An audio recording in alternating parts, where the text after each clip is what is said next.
Good evening, everyone. Thanks for joining us. Be safe, be distant from anyone, 6 feet, 10 feet, just protect yourself. And by protecting ourselves, we protect all of our frontline workers, the doctors, the nurses, but we also protect the people who are working in grocery stores, people who are driving cabs, people who are driving buses, and we're protecting postal workers. We're protecting people who are out there serving us every single day. And by serving us, they potentially put their own families at risk because they make it more likely that they might contract coronavirus. So we have an obligation to them to make sure that we protect them. So let's just keep doing this. We haven't got this beat yet by a far cry, notwithstanding what President Trump keeps saying. It's just not true. We have a long way to go before we are successful. And tonight, I thought a very interesting conversation could be had by talking to John Flattery. John is out in central Massachusetts. He's the president of the Central Massachusetts Postal Workers. And we all know that they continue to deliver the mail through snow, sleet, rain, heat, or gloom of night, or coronavirus. The mail continues to get delivered. So these are individuals, they're heroes who take the risk every day walking up and down our streets. I can see it on Townsend Street in Malden. I can see Amy, my postal employee, who comes to my house and delivers the mail. That people just do the job, and by doing the job, they keep America operating. So it's a great obligation that we have to ensure that we protect them. So John Flattery, leader of the postal workers out in central Massachusetts. Welcome, sir. Thank you for talking to me this evening, talking to all the people, the thousands of people who are watching right now. So talk a little bit, if you would, John, about what is the status right now of all these postal employees? What kind of protections are being given to them? I know you're a great leader. You know, you fight hard for these workers to give them the protections they need. Do they have the proper personal protective equipment? Do they have the sanitizing equipment which they need? How are these great workers being protected on a daily basis as they serve us? Well, actually, we got off to kind of a bumpy start when this all started. And I can only speak to the Greater Boston District, because that's the employees I represent are in the Greater Boston District, which encompasses most of Massachusetts, Rhode Island, Cape Cod. But this is the first time in my 30 years of being a union rep that I've had this much cooperation from management in the Postal Service. I would have to say they're doing the best job they can right now. Like I said, they get off a little slow, but right now they're doing everything they can to make sure that employees have sanitizers, masks, gloves. They've put up cough shields at all the window areas in post offices. They're putting out signage to tell customers to beware. They've sent out mailings to customers telling them, don't approach a mailman, let them just drop the mail. So this is the first, unfortunately, for the pandemic, but this is one time where I've really seen them be over the top in communication and trying to get things done. The message from our district manager has been, we'll get the mail delivered when we get it delivered, but we're going to keep the people safe, which has been an unusual event, but a comforting change. Now, how many of your union members have contracted coronavirus? Well, in Massachusetts, well, in the district, Yes. I think we've had about 137, give or take a few could have changed. So yeah, we've had about 137 test positive. We've got a lot of people out self quarantine because they had contact with those people, and the numbers 3 weeks ago it was probably 35. Now it's up to 137, 140. It's increasing a little drastically. So are you concerned about that? Oh yeah, I mean everybody's concerned about it. But you see it growing. Is that what you're saying over the last couple of weeks? Well, I think as more testing goes on, they're finding more people have it. But yeah, no, there's more and more people testing positive. So it's said a month ago it was probably 35. Now we're up to over 140, I think, 137, 140, somewhere around there. So what kind of testing is available to you to make sure that the workers... That's one of the things we've been working with the district to try and get frontline testing, like police, fire, nurses. No one's really been able to do that yet. I know our district manager has been going out of his way trying to get some kind of testing for postal employees only, so whether it's the 15-minute, just any test. But right now, it's basically, if you think you have coronavirus, you call your doctor, you tell me you're at the post office, and you hope you get a test. And you can get them a test immediately. Is that what No, I mean it's up to your healthcare provider. Up to your healthcare provider. Interesting. Yeah, the Postal Service isn't doing any kind of testing. So, President Trump said, well, the Postal Service is a joke, and all of this coronavirus pandemic has now put the Postal Service in a spotlight. And so from my perspective, I see all of these incredible heroes out there every single day running the risk, like you're saying, 140 people already contracting coronavirus. And so that's the one side of it. And then some Republicans, the president, they say, well, it's a joke, the Postal Service. Who really needs it? But then he started to recant a little bit and started to say, well, maybe we can work it out. But how do you view this as a threat to the Postal Service, what you heard coming out of the White House a few weeks ago? Well, I mean, President Trump, since he took office, has had it out for the Postal Service. I mean, he commissioned a task force to come up with a predetermined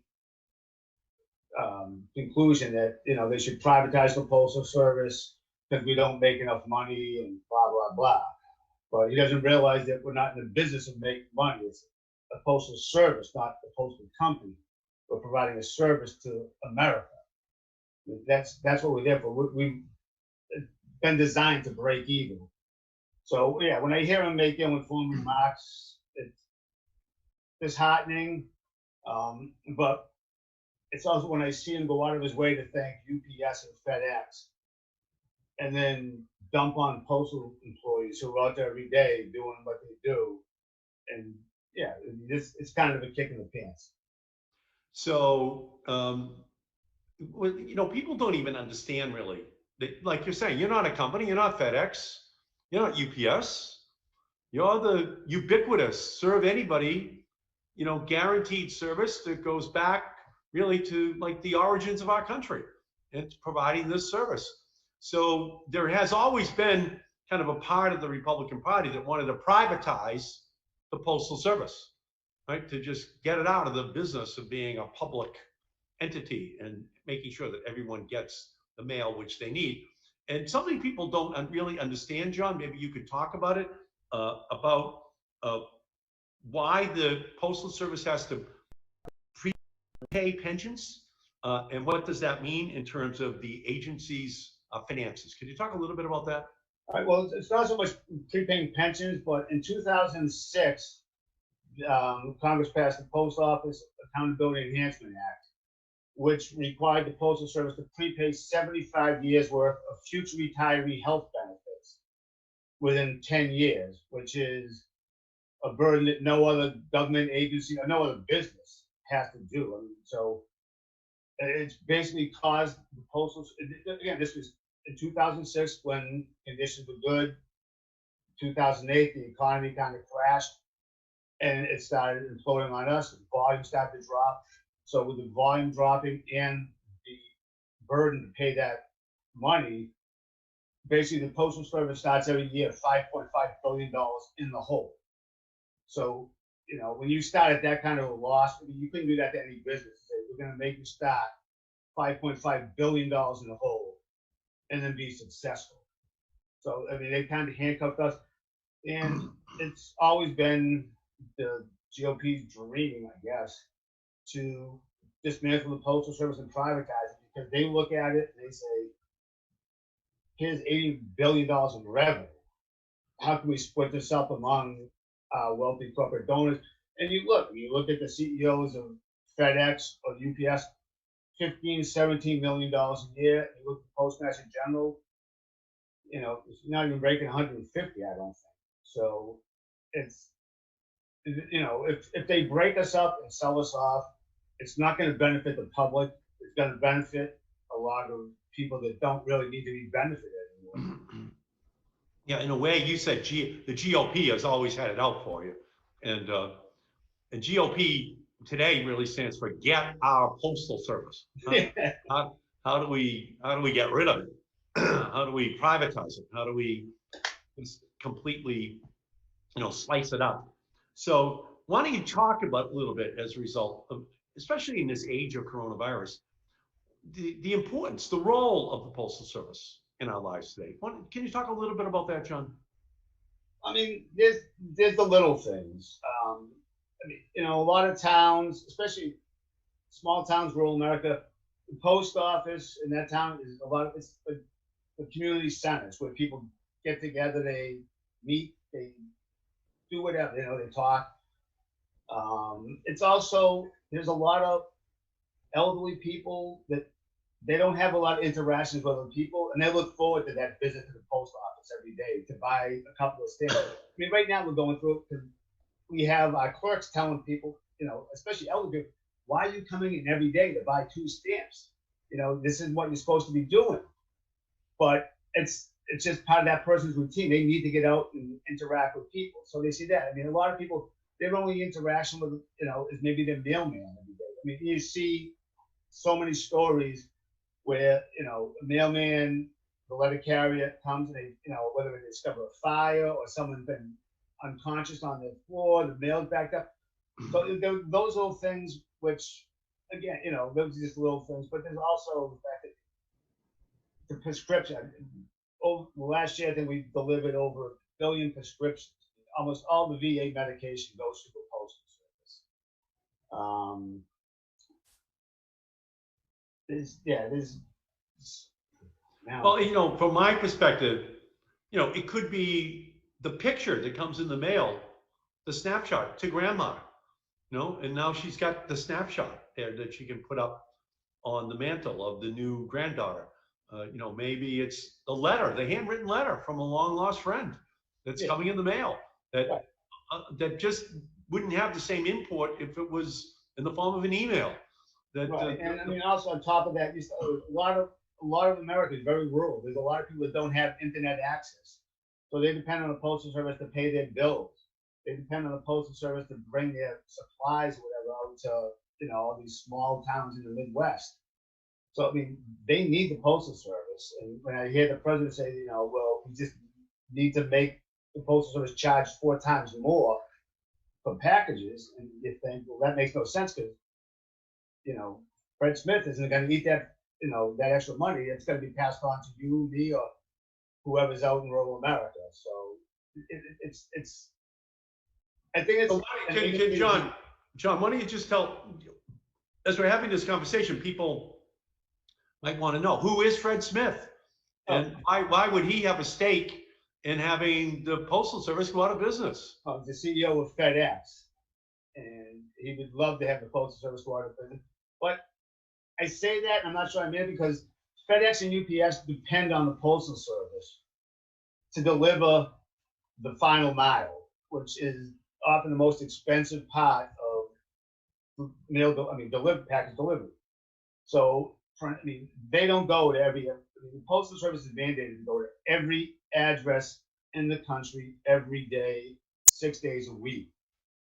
I mean, they deliver by foot, they deliver by truck, they deliver by boat, they deliver by snowmobile. I mean, they go to places that UPS and FedEx would not even dream of going to. So, consequently, they drop a lot of their mail off with us, and we make that final delivery because we have to do it at a certain cost, not to make a profit, where they have to make a profit. So, again, I mean, I think they would love to see us out of the picture just to get more, but I think they're not. It could be an ill-conceived wish, because if they got what they wanted, they'd be footing the bill. But again, they would pass that cost on to you and me. And so let's talk about that then, John. So here we are right now. People are all hunkered down in their homes all across the country, and the delivery man or woman every day, that's like a welcome visit to everyone's house. So what does America lose if the Postal Service goes out of business? What's lost to people? I mean, well, again, it's an institution that's for the American people. I mean, it's a service for the people. So they're losing a service for the people. But there's so many things that I don't think people realize the post office. I mean, there is over 7 million passport applications per year that we process. There is over, I think, 83 million money orders we sell every year to people that don't have means to, regular banking institutions. Again, the fact that the medicines. I mean, right now, the letter volume has dropped dramatically, but the parcels, it's like Christmas at the Postal Service, because everybody is relying on the Postal Service to get stuff to them. Small businesses, let's say, if the Postal Service goes out of business, we are screwed because we rely on them for the cheapest rates available. So I guess I think it's just an institution that people it's always been there. It's always kind of rambled on. People just kind of take it for granted, and they never realize what would happen if it ceased to exist. Well, let's talk about the role that the Postal Service plays just in democracy. Because of coronavirus, because of what happened out in Wisconsin, you could see those voters lining up, to cast their vote, and we know that 70 or 80 of them contracted coronavirus on that day just by going out and trying to vote in person. And we don't know where we're going to be in Massachusetts or anywhere in the rest of the country throughout the course of this year. So voting by mail is going to become more and more important, so that people can rely upon the fact that the Postal Service can get them a ballot, and then the person can mail that ballot in. And if we don't have a Postal Service, and we don't have that ubiquity, that everywhere-ness that the Postal Service provides, it could go right to compromising our democracy, making sure that everyone does have access to the ability to vote, because there's going to be a lot of people, millions of people, who will not want to go to a polling place this year for fear of contracting a virus. And we actually don't want older people out and in close proximity with other people. So talk a little bit about that, if you would, John, about the role you're going to be playing in making sure that everyone gets their ballot and then everyone can mail it in. Yeah, well, I know, again, the president will go on and on about voter fraud, mail voting. But the reality is, we've been doing mail voting for years. It's called absentee ballots. It's called military voting. I mean, there's been no evidence of fraud for years in any of that. And there's no indication now that there will be fraud. In Washington, Colorado, Oregon, they, all their ballots are mail-in ballots. And again, yes, with the coronavirus and restrictions, you're going to see a lot of states move towards that. I know there's been a lot of money allocated in the stimulus package for voting. I mean, I would hope that would be allocated to vote by mail, because it's the most democratic thing you can do. Now, everyone gets a ballot, everyone gets a chance. You don't have to go out. So, again, it's one of those things where I don't think people realize that, all right, if you get rid of the Postal Service, you can't do absentee ballots, you can't, military members, how would that be served? I mean, I know there's a lot of myths being floated out there about how the fraud can be committed, but you can track ballots. I mean, they do it now in 36 states. You can track them, so you make sure they get to the person's house. Once they get to the house, if somebody doesn't want to vote, well, they can throw it away. I guess that's it, right? But I think you find in the states where they have mail voting that the participation is higher than almost anywhere else. So again, the Postal Service, I guess, is one of the most democratic things, because whether you're rich, whether you're poor, whether you live in a city, whether you live in a town, you get the same service. And that's why I guess the ballots go through the mail, so everyone gets the same service. So how does this compare, John, to rain, sleet, snow? After 9/11, when we had the anthrax attacks, the Postal Service tried to institute procedures to make sure that workers or people who are receiving mail weren't endangered. How does what's going on right now compare to anything you've ever seen in your entire life in the Postal Service? I've been working with the Postal Service for 33 years. I started right when all the going postal shootings were happening, and that was a concern. I went through the anthrax, and that was a concern. I'm employed in a facility that, after the recession, was slated to be closed down and shuttered for 3 or 4 years. We had that concern. And they all pale in comparison, I think. This is just the most bizarre thing. And I see people go to work every day. For the most part, 90%, I wouldn't say 90, but the majority of people showing up, they're doing their job. They just want to deliver the mail. They did it before. They're doing it now. It's just this time, it just seems a little different, because this is just widespread. With the anthrax, we were kind of thought it could be in Massachusetts, but we were more worried about it being in DC and Virginia. All the other things, it's kind of localized. This is just affecting everybody across the board.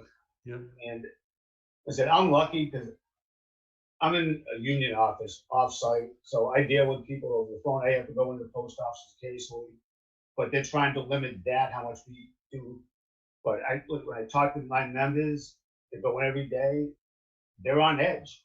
It's a disconcerting feeling to go in. And again, when you're going in dealing with that, and we're fighting for hazard pay or getting testing, and you hear the president of the United States say, "You guys are a joke." it's, like I said, it's kind of a slap in the face, Yeah, especially. I agree with you. I see the postal truck coming down Townsend Street in Malden, where I live, every single day. And there's somebody jumping out with packages, for one of the houses. And it happens every single day. And that's an indispensable role that has to be played right now. And that's separate from Amy, my mail person, coming down the street, just delivering the mail. And you can just see how America is so dependent upon the Postal Service. How these people are just killing themselves, making sure that we continue to be able to depend upon the Postal Service to provide us what we need. We wouldn't be able to shelter in place, shelter at home, if we didn't have the Postal Service to do so much of all this work that otherwise people would have to leave their homes and go and to perform.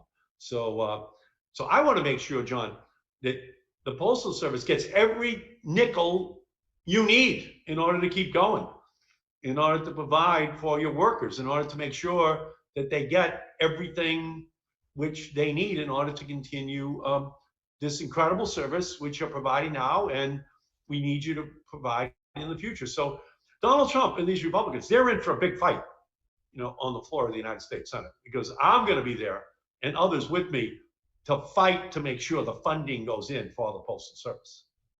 Well, I appreciate that. I hope, I think more people are waking up to that fact that they actually need us. I would hope more of your colleagues in the Senate. I know in the House there was bipartisan support for the USPS Fairness Act. That passed in February. It's kicked up to the Senate now. So there are people willing to, say that this is something we need to protect.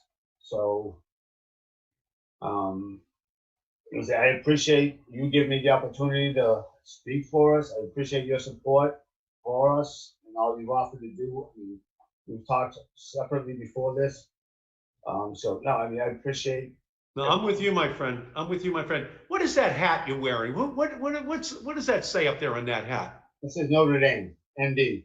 I can't believe that you're wearing a Notre Dame hat. And there's a good BC guy having this conversation with, this. I'm willing to overlook that BC thing. Why are you wearing a Notre Dame cap? Why wouldn't you?